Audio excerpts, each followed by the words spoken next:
बिस्मिल्लाहिर्रहमानिर्रहीम। आबादगार साथियों अस्सलाम वालेकुम। आबादगार साथियों, हस्बे मामूल जो आहे सब खां वधीक जेको मुंहिंजो होमवर्क रहियो आहे काफ़ी वक्त खां, वो सदाबहार वैरायटी ते रहियो आहे, जंहिंमें अॼु पाण मौजूदु आहियां। त ही सुपर सदाबहार आहे, यानी सदाबहार जी सिलेक्शन कई अथऊं ऐं उनखे जेको आहे मार्केट में ईंदड़ साल आणींदासीं। ऐं हिन जी तव्हां जर्मिनेशन ॾिसो त माशाल्लाह जीअं माना वोण लॻाया अथऊं न, उहे बिल्कुलु माना ईअं माना ही निकिता आहिनि सभई। त हिकिड़ी हिकिड़ी जेका चुंगी आहे उन में तव्हांखे जेको आहे चार चार पंज पंज जेके नज़र ईंदा। हिननि में जेको आहे 7 किलो फी एकड़ जे हिसाब सां ही ॿिज ॾिनो वियो आहे। ऐं उन करे असां विझ वधाए ॾिनो आहे। सदाबहार जो ॿिज हमेशह 5 किलो सां रिकमेंडेशन कंदो आहियां। कुदरती तौर ते बि हिन वैरायटी में ॼम ॿियनि वैरायटी जी निस्बत वधीक आहे। अच्छा, उहो ही ज़मीन जेका आहे सा ट्यूबवेल ते थींदी आहे मुंहिंजी, ऐं हिते पाणी जो सोर्स कोन्हे को वाटर चैनल, उन करे ऐं उन ट्यूबवेल जो जेको TTS आहे 11.5 आहे, माना वधीक खारी आहे। त उनजे बावजूदि बि हिते ही सदाबहार जेका जिन्स आहे उहा ॼमी वञे थी।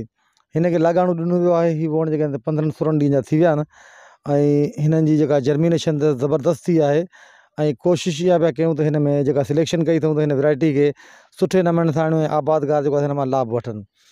अच्छा, ही वैरायटी जेका सदाबहार आहे, इहा वैरायटी जो पन नंढी साइज़ जो थींदो आहे, बिराची वैरायटी आहे, गोगड़ो नंढो थींदो आहे।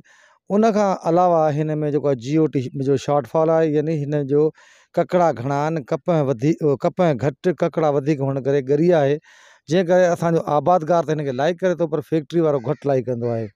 जीअं 602 वैरायटी हुई उन टाइप जी ही वैरायटी आहे। ऐं मुंहिंजे जेको चवण जो मक़सदु ॿियो जेको मेन आहे त हीअ वैरायटी 80 डेज़ यानी 80 ॾींहंनि में पैदावार ही वैरायटी ॾींदी आहे। ॿियूं वैरायटियूं 90 ॾींहं या 90 ॾींहं खां मथे हली पोइ जेको आहे फुटियूं ॾींदियूं आहिनि। हीअ क्विकली जेको आहे माना पैदावार ॾींदी आहे। लास्ट ईयर बि हिन जंहिं आऊं फील्ड में मौजूदु आहियां, इन मुंहिंजे 45 माना फी एकड़ जे हिसाब सां जेको आहे फुट निकिती हुई। ऐं इहा असांजी वीडियो वायरल थी हुई, जंहिंमें असां ॾेखारियो त हारी खे 10 लाख रुपया बचिया आहिनि। त इंशाअल्लाह ताला हींअर बि जेको आहे बहितरीनु जेका हिन जी परफॉर्मेंस आहे ऐं सुठी ग्रोथ जे हिसाब सां वञे पई। ऐं हिन जी ख़िदमत जेका आहे त फ़िलहाल एतिरी कोन कई विया। फ़िलहाल त असां हिनखे अधु बोरी यूरिया जी ऐं हिकिड़ी बोरी 23 जी ॾिनी आहे, त जीअं जेको आहे वण खिलण खां मथे अची वञनि। पर हीअ माना सम्झो लाॻाणे ॾियण खां पोइ फ़ौरन जेको आहे वण ग्रोथ करे विया आहिनि। ऐं इंशाअल्लाह ताला हिन जी पटाई करे ऐं हिन खे जेको आहे पोइ जेके ॿियूं जेके खाद खुराकूं आहिनि उन्हनि ते होमवर्क असांजो हले पियो त छा ॾियणो आहे करिणो आहे।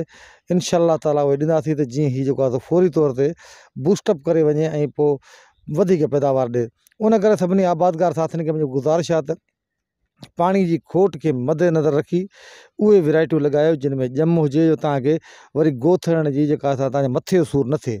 त हीअ सदाबहार वैरायटी आहे। इहा जॾहिं तव्हां बि खाईंदा आहियो तॾहिं आउं सदाईं चवंदो आहियां त सदाबहार काहे सेरांतीअ जे हेठां बांह ॾेई सुम्ही रहो ऐं इंशाअल्लाह ताला पाणे ॼमी वेंदी। त इहा ई आहे सदाबहार ऐं मूंखे नाज़ आहे हिन वैरायटी ते।